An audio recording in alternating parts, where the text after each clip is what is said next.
Hello, everyone. My name is Debbie Esplin, and I have a YouTube channel called Debbie Esplin and also a Facebook page called Kitchen Sense and Information. And my channel and my Facebook page have to do with fast, easy, healthy recipes to cook and also information around having healthy food, a healthy kitchen, and a healthy home. And so today we have a guest, Geoff Brown. I'm so pleased to have you here. Thank you very much for coming. You're welcome. And Geoff Brown is a critical thinking advocate, and he likes to inspire audiences with critical thinking and science literacy. He blends cognitive science, philosophy, and personal stories to speak about our thinking habits in an engaging and humanizing way. And so today we're going to look at nutrition information, nutrition research. How is it carried out? Why is it confusing? How is it reported? How is it done? What are the strengths and weaknesses of nutrition research? So if that topic interests you, then stay for the discussion and subscribe to my channel while you're at it. And I will put a link also to Geoff's website in the video description. So go check out his website, please. So Geoff, tell us why this topic is so or why it matters to you so much. Sure. Well, let me tell you a story, and I think you remember part of this. You remember about 10 years ago when I broke my foot, and I had a lot of difficulty with it, right? I had a lot of pain. And one time I went to meet a friend for lunch, and I told her about this, about how I was having trouble sleeping because my foot was always throbbing. I was distracted at work. And she said to me, "Oh, you really have to try this homeopathic cream that my friend, he swears by it. He's an athlete." She gave me this big sales pitch. And I thought, cool, that sounds great if it can help me. So we went to the pharmacy and I paid like $40 for this little toothpaste tube sized thing. And I started following the directions, put it on, right? I think 2 or 3 times a day, whatever the instructions said. And day after day went by and I felt like my pain wasn't changing. It felt like it had no effect. And so finally I asked myself, if I'm putting this chemical on my body and it's having some kind of effect on me, maybe I should know what it is. Maybe I should inform myself and find out about it. And when I did that, I was really shocked because I found out that the product didn't work at all. It couldn't work. I don't know if we need to turn up the sound.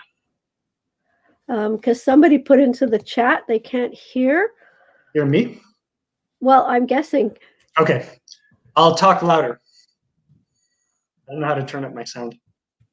Okay. Oh, yeah. So I looked into it, and it was really obvious to me that the claims that were made were not based in any kind of science, and that I'd been sold a product that didn't work. And what shocked me most about it was that there were all of these layers in that I thought were supposed to protect me from these kinds of things, right? There was my friend who actually had a high-level job in a pharmaceutical company. I thought she understood drugs. I thought she understood how these things work.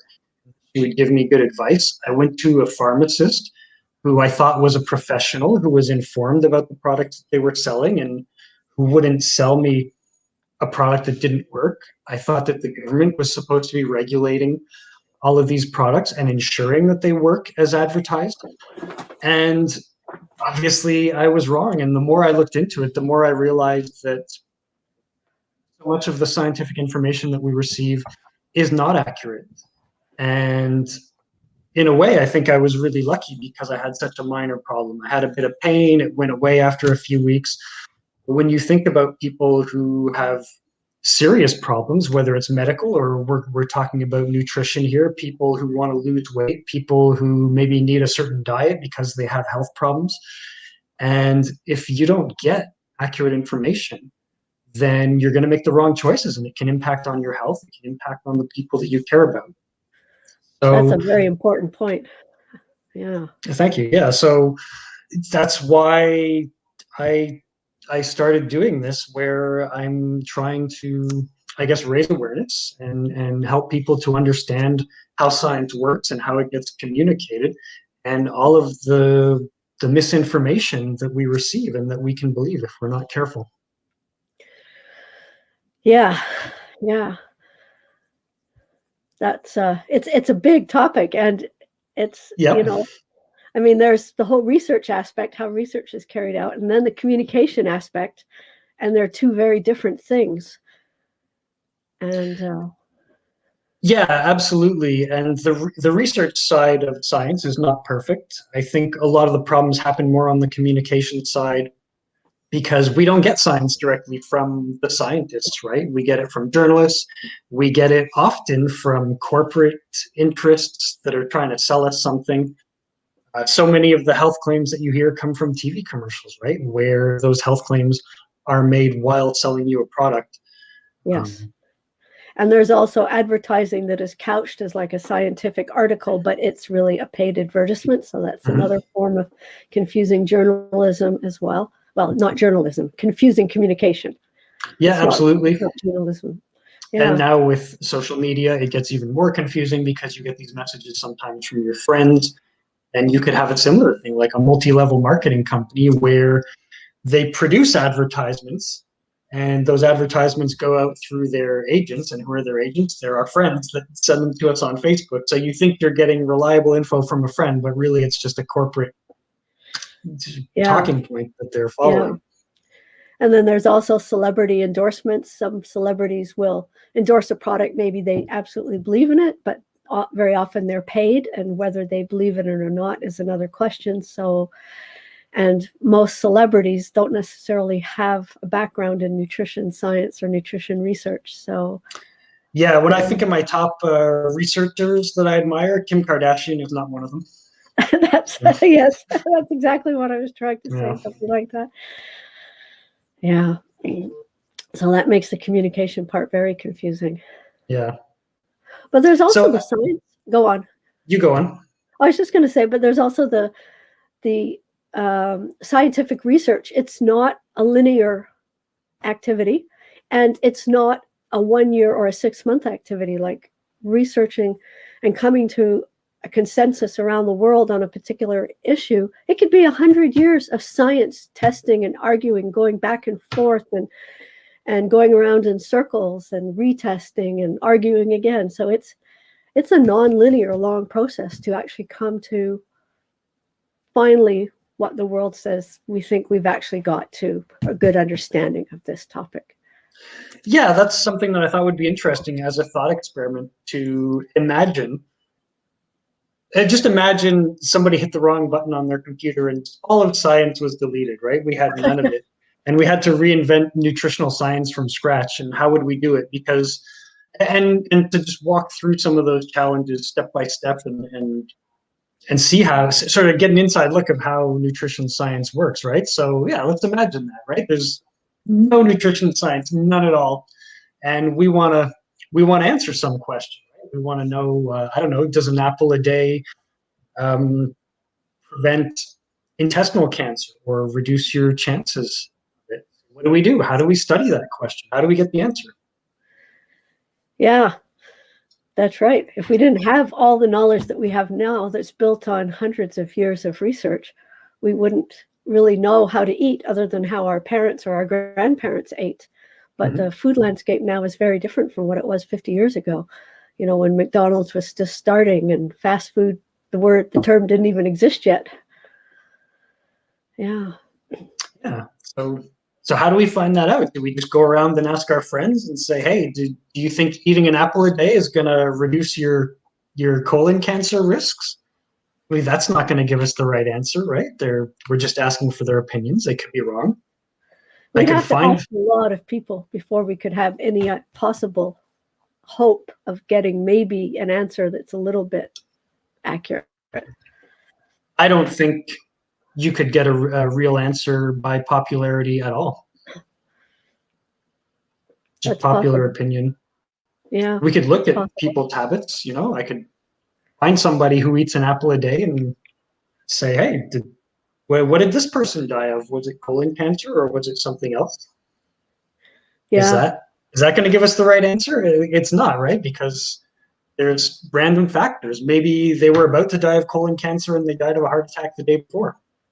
So yeah, there's so many things that influence, it's not just eating an apple a day. I mean, what else are you eating? If you have a very healthy diet and you're exercising and you're keeping a good body weight and you have good genetics and you eat the apple a day and you live to be 102, or somebody else who eats an apple a day but maybe, doesn't exercise and doesn't have such healthy eating habits and also has bad genetics. So there's a lot of different elements that you have to try to control to run a good nutrition study.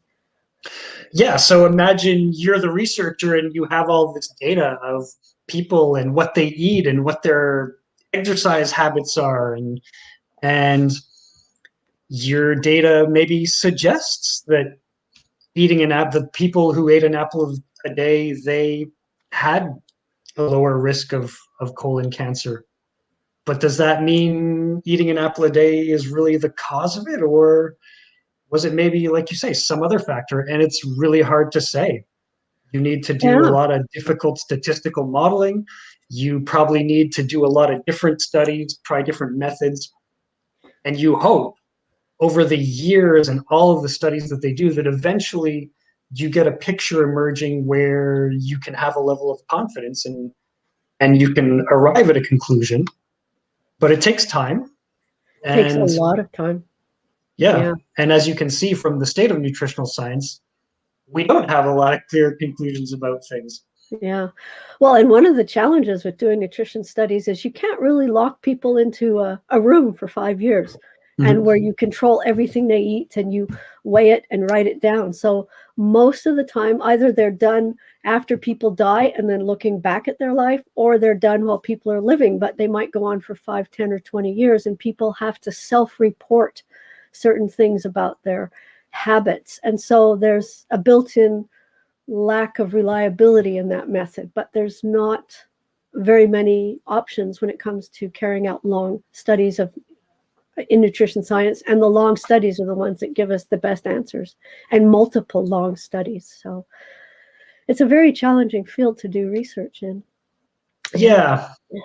And so that's what the scientists see from, working on the inside. Yeah. But that's not what we see as the public consuming this information, right? We get it filtered through the media, we get it filtered through advertisements, we hear things from our friends. And and so we get a picture of science that's not accurate. One of the things that bothers me so much that I hear people saying is when people say the science is always changing, right? Fat used to be bad for you, now it's good for you, and all of these things. And it's not that science has changed, it's that there's uncertainty in the science and new studies come out every day. But what does happen is you have this, I guess backwards reward system where journalists are not actually rewarded for scientific accuracy, right? You, as a journalist, you want a story that's going to get attention, that's going to make headlines, it's going to get people to click on it. So you need something that's shocking and surprising. So what often happens is there are these studies coming out every day. There's probably about 100 scientific studies that get published, and journalists are just looking at them, looking for these shocking results, and then publishing articles. I'm generalizing a bit, right? Certain journalists are better than others, but we see this happening a lot, where you find these exceptional outlier results that get published, and this is why we have this perception of science that it's always changing, and they say one thing one day and a different thing the other day. And it's not that the science is changing, it's that it's being reported where they're cherry picking the most extreme studies that are getting published. Or sometimes a journalist, like a dedicated, serious health journalist, won't do this. Who's writing long articles in Yeah. reliable medical or health related publications, but just say like a regular newspaper journalist for the regular city newspaper might say, oh, there's a new study out on coffee, and they just report two little pieces of the study, the main highlights of what the findings were, but they don't talk about necessarily all the exceptions or all the controls or all the caveats that are in the study. And so it gives this false impression that oh, now science says this, but a year ago they said that. And there's a recent one that came out with coffee where now they're saying, oh yeah, it's good to drink coffee and you can drink more coffee, it's not bad for you. But then as I heard this one medical doctor on the radio discussing this study and the way it was communicated, well, in the study, they look at things like it has to be black coffee. If you're putting sugar and cream or milk Yeah. or anything else in your coffee, then that's not what the study was about. But that wasn't reported in the little tiny article. And also, right, your Starbucks double macchiato latte grande doesn't count as a black coffee, and frosting. you can have 5 of them in the day, and you're fine. Yeah. So, and then also the health status of the people that participated in the study. They had to meet certain health criteria in order to participate in the study. So the study ruled out all kinds of people with health conditions, heart conditions, or other conditions where caffeine might aggravate their condition. And so this wasn't also reported. So like I totally agree with you. The science isn't necessarily changing, but the reporting is kind of sketchy. It's not as thorough as we might like. But then there's time constraints on a lot of newspaper or journalism settings. And also, as science goes along, like you talked about the example of fats, in the 60s, fats were bad and it was low-fat diet and don't eat cholesterol because it's going to raise your cholesterol. And now, 50 years later, they've been doing nonstop research on this question, and they've revised the opinion that healthy fats are okay, and eating cholesterol doesn't, generally increase your cholesterol level in moderation. So it's a long process also. It's not something where we have an answer in one day. Yeah, and I didn't mean to malign all journalists with that statement. There's lots of great responsible science journalists. I do think, however, that especially with the internet, it's getting more and more difficult because traditional media outlets are having difficulty adapting and their budgets are being reduced. So hiring good science reporters is becoming more difficult. And also more and more of our news is coming from social media, where it's not given to us by trained journalists. It's just random people who are sharing things. So I think that again, not to malign journalists and their profession, but I think the quality of journalism that we're receiving is probably getting worse. Well, I think part of it is we have so many sources of information now, and people need to kind of look at where they're getting their information from and ask the question, is that a reliable source? So if you don't do that, you just kind of take information from wherever you are in your environment, then you're not necessarily getting it from a reliable source. Yeah, and my friends who work in research and science communication, they use words like the body of evidence, right? The expert consensus, that you can always, any scientific claim, no matter how ridiculous, you can always cherry pick somebody out there who seems like an expert and who will say whatever you want to hear. So what you want to do is you want to find out what do experts agree on this or not? And if they agree, what is their conclusion? And what does the whole picture of evidence say, as opposed to one study here or one person there? Yeah, that's very important point. And also because science is based on a body of evidence, like you say. If you do one test, then you have to do another one. There's repeatability as part of the scientific method. And if you can't repeat the test, then, maybe something was wrong with your test design. And that's why it's a bunch of people around the world doing studies over years to build that body of evidence and test each other's and challenge each other's ideas and weaknesses so that we all improve in our knowledge over time. Yeah, I feel like we've been talking about it for a while, but because so much of the misinformation that we receive, it's just scientific cherry picking. It's just people picking one study that doesn't represent the body of evidence and making claims from it. And if we just took a bit more time to look into things, I think we'd consume a lot less misinformation. Yeah. Well, I think especially when it comes to something like nutrition and health and eating, it's definitely worth taking a little bit of extra time to look for reliable sources of information and use those. Yeah. If you care about your health and the people around you, then, if you care about that, it's worth taking the time. Yes, I agree. uh, and I know there's another, we touched on it very briefly in the beginning, but there's also like the food industry is a huge industry, and you can make a lot of money in food because we all have to eat all the time around the world. Yep. And there are lobbies, at least in the US, I know there are lobbies for some of the big food production groups like sugar. There used to be one for tobacco. I don't know if they exist so much anymore, but sugar, meat, dairy, some of the really big food products like that have lobbies, and they will lobby for certain studies to be carried out and not other studies sometimes, or they will lobby for only certain results to be presented, or they will even fund studies and where they have an expected outcome that they want in advance, which is to prove that their food isn't bad for you, as an example. So that's another problem as well, is that commercial interests get mixed into the science sometimes and muddy the waters even more. Yeah, I don't know too much about the political side of things, but I would definitely say that that's something to be aware of at all times, is who's funding the studies.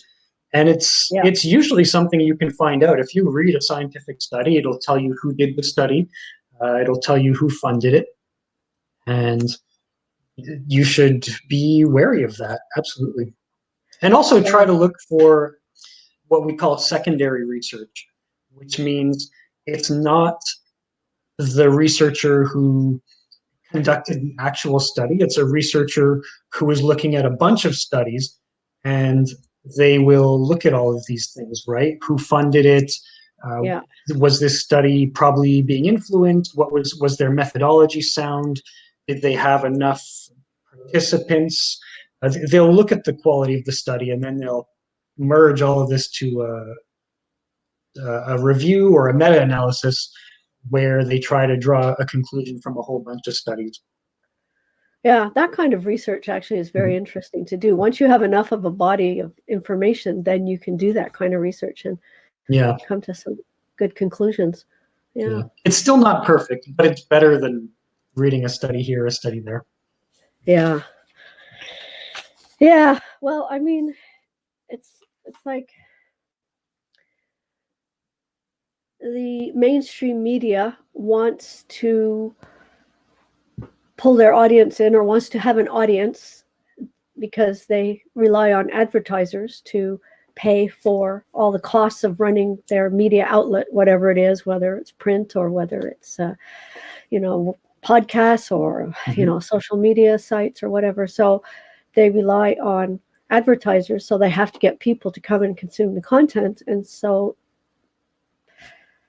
presenting information in a kind of summary fashion and not necessarily going into the details, is one way to pull in more people. But so the emphasis then becomes on getting your audience in, but not necessarily on the quality of information, which is becoming harder and harder for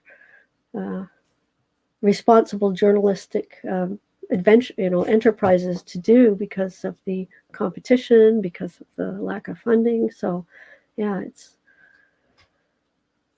it's hard to win audiences when your story is that, well, it's complicated, it's nuanced, it takes effort and time to understand. Yeah, and it's 10 pages long. Yeah, it's 10 pages long, and we don't know a whole lot for sure. We have low confidence. Yeah, or we can give you some ideas of what we think are most likely what's happening here, but we can't give you a definite answer. Yeah, it's not a very sellable story, unfortunately. Yeah. It's true. But luckily, nutrition research still goes on, despite the fact that it's not an easy sell to the public necessarily in a quick and easy way, and it's not. Oh, hi, Deb is here. I'll introduce you in a minute. And it's not an easy sell, and I forgot where I was going with that, but that's okay. Yeah, so here, let me introduce Deb. So Deb Day, she has a YouTube channel called Glowing Older and Healthier. So thank you so much for coming to our discussion. And Deb works in fields related to nutrition and health as well. So we're just discussing about nutrition research here. And I'll take this break to say, if you like this content, then subscribe to my channel and like my Facebook page. And please check out Geoff's link as well. I'll put it in the video description. Yeah, so I don't know if there was a point I was trying to get to, but I lost my train of thought now, and I don't remember what it was. Yeah, well, we were talking about the difficulty of communicating complex, nuanced stories in the media. Yeah. I don't know what your ultimate conclusion was. Well, and I think it is difficult, and it's difficult to do it in a way. I mean, the audience is going to, I think the information is complex, the more your audience is going to shrink. And so it's really only some specialized outlets, media outlets, that are going to probably do that kind of reporting and provide that kind of information. But when it comes to really, if you really want to know what's going on in nutrition science and what are the recommendations for how to eat or how not to eat, then going to these reputable outlets is a good place. And governments also very often have pretty good information around nutrition as well. Not everybody necessarily agrees with everything the governments put out, because there's also, there's a lot of different opinions between people that are vegan or people that are vegetarian or people that eat meat or people that are, eating only certain kinds of diets. So there's a whole bunch of different points of view just around what you eat, and the information you get from the government will be quite general, and it won't be tailored to any specific way of eating, type of eating. So if you are a vegan, then you might look at a government site and say, well, they've got meat on there, I don't want that. So, Yeah.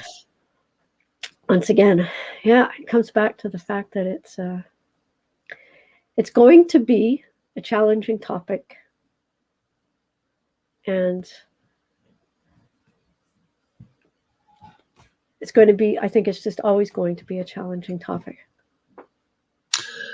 Yeah, and you've, I think, segued into another point that I wanted to talk about, which is how we've blamed scientists a little bit for the problem, and we've blamed the media, and we've blamed commercial interests, but we deserve some of the blame too for the way that we approach science and nutrition and the biases that we have that influence our thinking, particularly the fact that we allow these questions about nutrition and health, which they should be just objective, right? They should be empirical questions, right? What's healthy, what isn't. But somehow we let them influence us in another way, right? When you start a diet, you meet somebody who's on, for example, paleo diet, you probably notice that oftentimes it becomes a part of the person's identity, right? And it becomes, and we do this for all kinds of things, religion, your favorite sports team, your diet, your exercise routine, whether you like Coke or Pepsi, whatever. All of these things, that your politics, that we allow them to become a part of us, and we see them as a part of who we are. And so when other people try to disagree with you and make it a scientific question where facts and studies and logical reasoning are coming into play, it can trigger people and make them angry. And so I think part of the reason why misinformation circulates so much is because we come to believe it and we come to love it, and it becomes a part of us. We want to share it with everybody, and it becomes difficult to have an open discussion when you realize that challenging a person's opinion is hurting them or making them angry. Yeah, that's definitely a challenge when people get emotionally very attached to a certain point of view, and they don't necessarily want to hear something a little bit different. Yeah, so that's a good point. And I think Yeah. also as people, we should take some of the responsibility too, because we kind of, a lot of times we want quick, easy answers. I mean, the world has become a very complex, busy place, and there's so much fighting for our attention, claiming our, sense of responsibility. Very often we feel split in many different directions in modern life, and so we just want, give me the clear, fast, easy answer now. I don't want to look for it. I don't want to have to research it. I just want to know, is my apple a day good or not? To go back to your initial. So, that's part of it too, I think. Yeah, it's, I think, important to police yourself, to practice. Uh, I'm sorry to bring a big word into the conversation here, but to practice metacognition, right? To practice the examination of your own thoughts and your feelings as you're encountering this information, right? Are you hearing about new diets and new nutritional information and treating it as these cold questions of facts? Or are you getting a little bit too excited, a little bit too enthusiastic, too quick to believe it?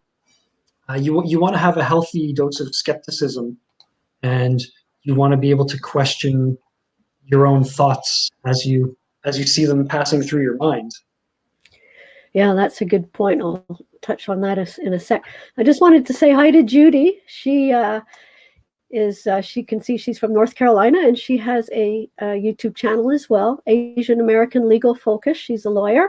So thanks a lot for coming to this conversation. And I'll put links for Judy and also for Deb for their channels in the video description. And in Facebook. So check them out. Good. She can warn us if we're going to say something that's going to get us sued by some food company.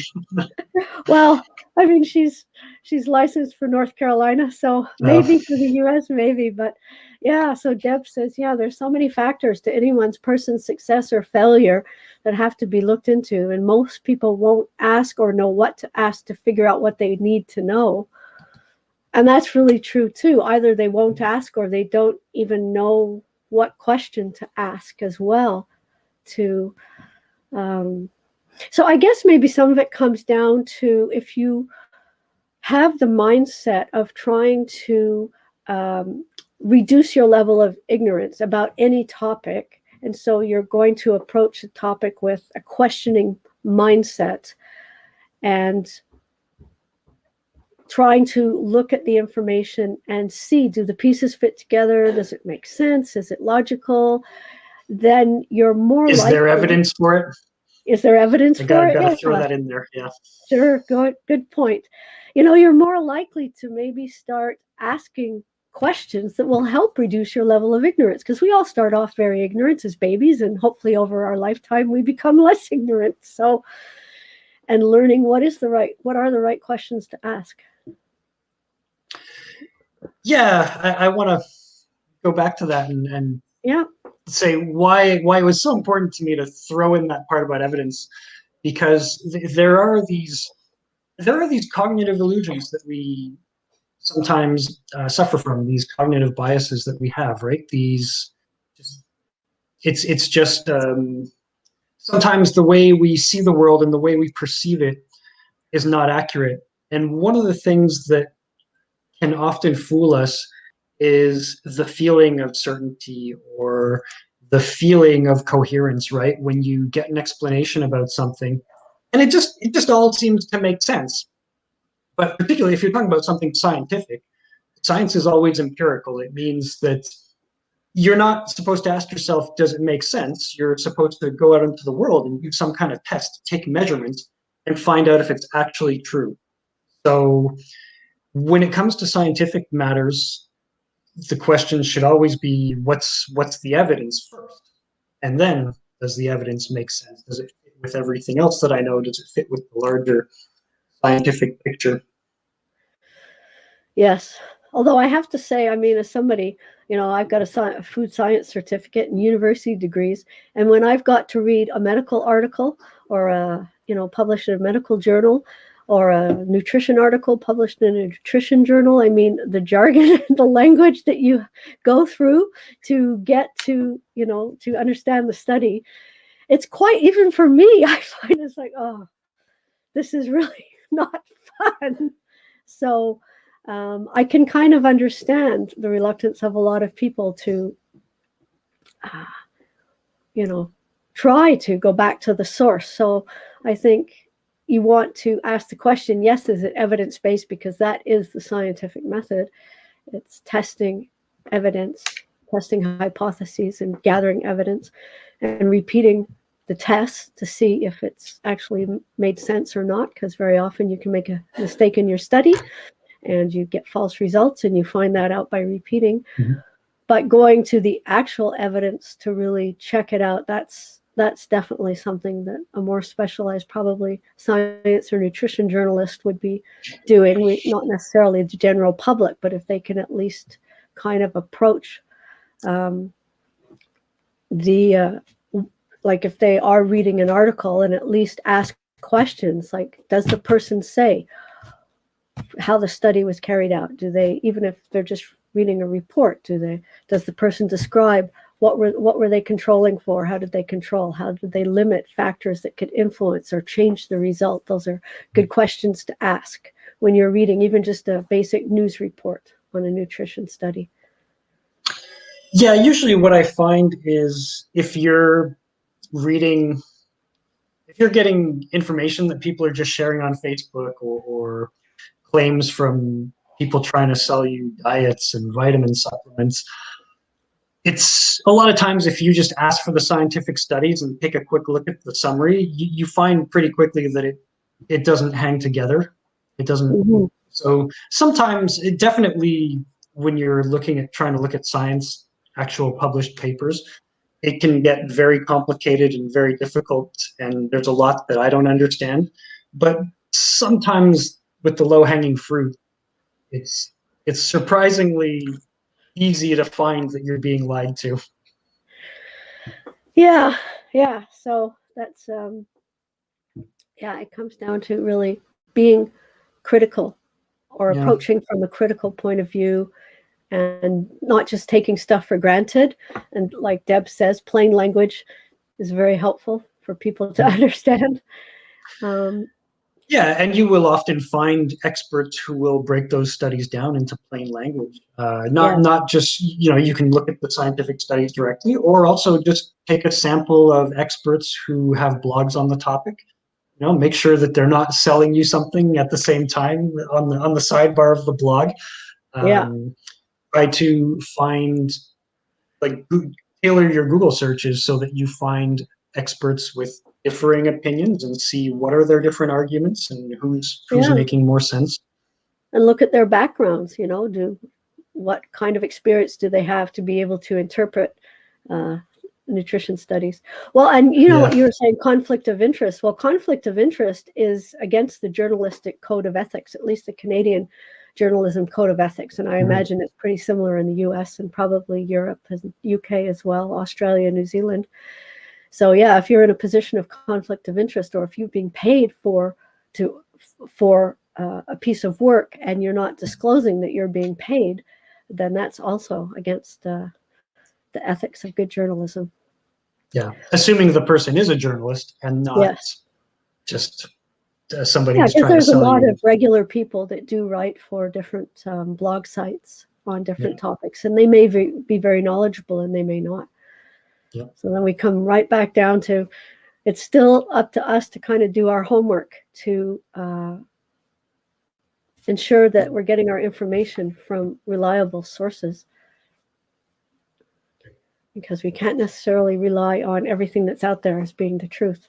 And it was like that even before Facebook. I mean, I can remember the old expression from when I was a kid, don't believe everything you see in print. And now it's just don't believe everything you see. Yeah. I don't know if it's getting worse or getting better or what, but still very much reader beware. Yes. So what are the key things we can offer to people so that they can kind of have, an idea how to go about picking good sources to get their nutrition information from? Well, there's one that I rely on a lot, which is here in Montreal. Is that we have a university called McGill here, and they have an office in the university called the McGill Office for Science and Society. And they do a really good job, not only nutrition, in pretty much any topic, but often health and nutrition, medicine. And they do a really good job of reviewing the evidence and publishing articles that are well written, easy to read, and that give you a good picture of what the scientific consensus is and of maybe the facts or information that might not be published in the media. So that would be my number one pick. Actually, that's a really good point. And we didn't talk about universities, but there are universities that, well, I mean, they do research, first of all, but then there's a lot of researchers in universities that will put or summarize the information into layman's terms, into plain language, for the public as part of the mandate of the university. So there's a number of universities. Yeah, Harvard Medical School, WebMD, I use those as well. And Johns Hopkins University also has a good information around medicine and health and nutrition. I sometimes use Healthline. I think it's a reputable publication, but definitely any information associated with the university, with most universities, is going to be most of the time reliable. There could be exceptions, but most of the time. Yeah. Yeah, and if I'm being honest, and as somebody who advocates for critical thinking and science literacy, I feel like I'm lowering my standards a lot here, but even just basic skepticism would make such an improvement. If you even just read the Wikipedia page when you encounter new health information, like a new diet, a new supplement health claim or whatever, so often you'll see in the first paragraph, they'll tell you if it's scammy or doesn't have sufficient evidence. And I'm not saying Wikipedia is the gold standard. I'm just saying that just a little bit of skepticism often goes a long way. Yeah, I agree. A skeptical approach, I think, is a very good approach to have in modern society to any kind of information that is being given to you, because there is so much information out there. There's so much conflicting information out there, and a lot of it is not necessarily true or based in fact or based in evidence. So yeah, and sometimes we want to believe in a nice story, right? We want to believe that there are easy and simple answers to improving our health or to solving whatever challenges we face in life. And it's so easy to just hear a positive claim and to want to believe it. And you need to take a moment to recognize that inclination that you have and stop yourself. Ask yourself a few questions about whether you're really getting reliable information, and just do some basic fact checking. yes. We're not able to, all of us, get a master's degree or a PhD in every scientific field, and we're limited in how much information we can consume and fact check. But if you start by doing a little bit, it goes a long way.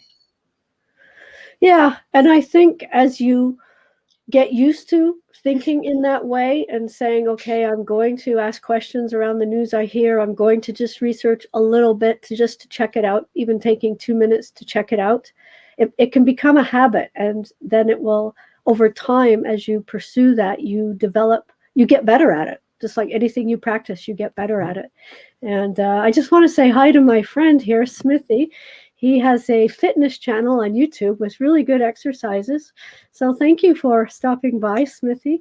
And I will also put his link in the video description. And he's also very interested in health and nutrition as well as fitness. So yeah, so just developing the ability to just, I think, ask a couple of questions when you come across a piece of information.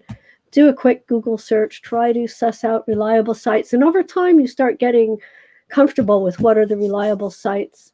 And just taking 2 minutes to do that from time to time is going to help. Yeah, and always find out what's the other side of the story, right? Always Google to find somebody who's going to argue the other side. Mm-hmm. Yeah, that's a good point too. Yeah, just doing that gets you Yeah, a lot Google further both along. sides of the story. Yep. Yeah. Yeah, that's a As good much point. as it's psychologically hard sometimes, but you have to do it. Well, if you want to kind of develop an idea of the truth that you're comfortable with, then it's definitely the best way to do it. Yeah. Okay. Well, is there anything else that you wanted to share with our listeners on this topic before we wrap it up? I think that's a good amount of discussion for today. Was there anything else that you wanted to talk about? No, I think we've covered some of the challenges of the whole issue. And I did put in the comments, I did put a list of the sites that we go to for medical research. And if you want to put in the comments below, if you watch after the live stream, tell us what are your top sources for getting nutrition information, and which ones do you think are the most reliable. So once again, Geoff, thank you so much for Can I joining me just on say this topic. one more? Yes. There's one thing. There's one thing that just popped into my head, and Yeah. it's oftentimes another one of the challenges that I find is that when I try to talk about this, it always comes up at the wrong time, right? You're at a party with your friends, and somebody says, "Oh, like have you tried the alkaline diet or whatever? The paleo diet?" And you have to be that jerk that comes in and says, "Well, I'm sorry to tell you this, but I don't think that diet is really effective or whatever." And it's we talked about before how our self-image comes into it and how oftentimes we are the problem in getting accurate information, and how oftentimes if you ask people, do you value truth and do you value facts, people will always say yes. But when it comes down to it, and you're in a situation where it comes to having a conversation about facts versus hurting somebody's feelings, or having a difficult conversation, people often choose that they want to not look at the facts. And so I guess the one other thing that I wanted to say is that we need to shift that perspective a little bit and value facts more and get better at having difficult conversations where we challenge our own opinions and challenge other people's opinions, and we should normalize those kinds of conversations. It shouldn't be a difficult thing to ask whether scientific claims are really true. Yeah, that's a good point. And maybe kind of taking the emotion out of the equation is Yep. something that we need to practice as human beings, Yep. and stepping away from the issue so that we're not emotionally engaged and just trying to look at it as an outsider or an observer. Yeah, that's always been a challenge, and I think of being human, and I think it's definitely one we still need to work on. Yeah, and to recognize that having accurate information is important. It's a moral question or an ethical question, that if you have better information, you make better decisions for yourself and the people you care about. And Yes. we should value accuracy and questioning claims and skepticism more than we value, I guess, Hanging on to what we think our beliefs are yeah, for whatever reason. and having the courage to have those discussions even when they're difficult. Yeah. Yeah, I agree with you totally there. I think it is. It's a moral and ethical responsibility to ourselves and to our families or the people that we take care of or the people we care about. Mm-hmm.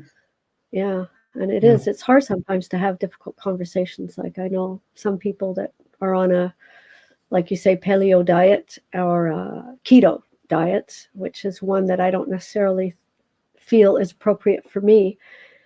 but it can be very hard to have a discussion around things that might not be considered. That the keto diet, maybe people, like you say, people get emotionally invested in it, and I think we do it too, because as human beings, when we make a decision to do something, we become emotionally invested, and like you said, we put our identity into it. And so to really be able to look at evidence around a question, you have to back away from that, or it will stop you from really asking the questions that need to be asked, or hearing the information that might be relevant. So yeah, big topic. We could go on. I mean, there's psychology, there's science, there's journalism, there's a whole bunch of topics in this in this mess. That's not what I meant to say in this topic, and so it could go on for a long time, but I think we'll call it here. So is there anything you wanted to share as one last point? No, that was my last intervention. Yeah, yeah. No, but it's a good point. So thank you so much for coming on my channel to talk to people about this, and we'll have another discussion one day about some topic too.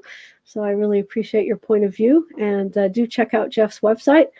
Thank you so much. Thank you, everyone, and subscribe to my channel. If you find value in this information, then you can subscribe, and you can like and share. And I'm broadcasting to YouTube and Facebook, so you can share from either platform, and leave us a comment on what is your favorite place to get nutrition information. So thank you, everyone. Have a good weekend. Bye. Thanks. It's been a pleasure. Bye.